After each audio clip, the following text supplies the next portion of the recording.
Qendra e Kulturës në bashkëpunim me shkollat në gjuhën shqipe të komunës së Kërçovës me një program madhështor shënua 117 vjetorin e alfabetit të gjuhës shqipe.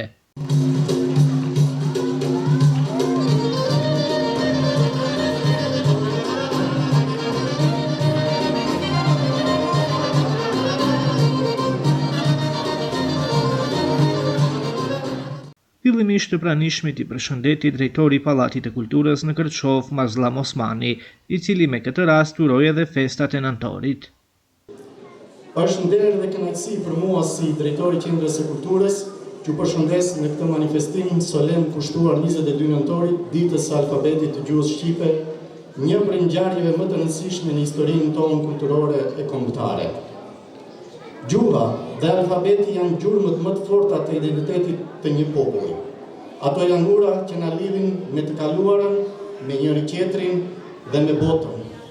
Sot, duke kujtuar Kongresin e Manastirit, ne festojmë jo vetëm një vendim të mençur të elitës sonë të atëhershme, por edhe një triumf të bashkimit, të vizionit dhe të vullnetit për të ecur përpara pavarësisht sfidave. Më pas, nxënësit e shkollave shqipe të Kërçovës, si dhe artistët e talentuar të shkollës së valleve popullore, u prezantuan me pikat e tyre artistike, duke rrëmbyer edhe duar trokitjet e publikut në sallën e mbushur të Pallatit të Kulturës. Ka thellësitë e shekujve të errët, u dëgjua thirrja e gjuhës sor, të bashkohemi në një stat vetëm, të rimarrim dritën që na përkon.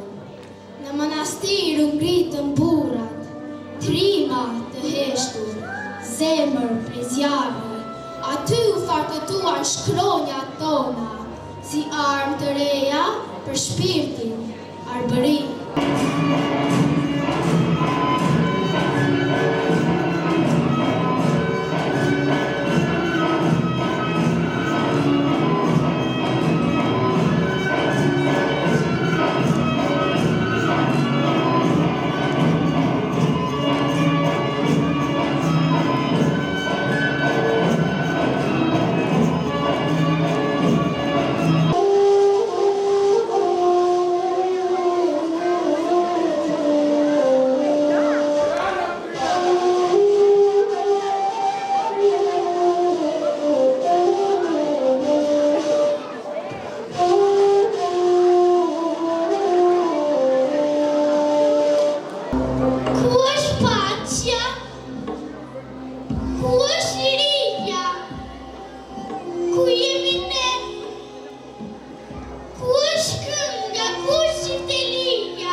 Ndryshe, Kongresi i Manastirit u zhvillua mes 14 dhe 22 nëntorit të vitit 1908. Në të morën pjesë 50 delegat nga 26 qytete të ndryshme, klube dhe shoqata. Në këtë kongres u miratua vendimi që të pranohet alfabeti latin me disa ndryshime të shkronjave duke i adaptuar ato për gjuhën shqipe.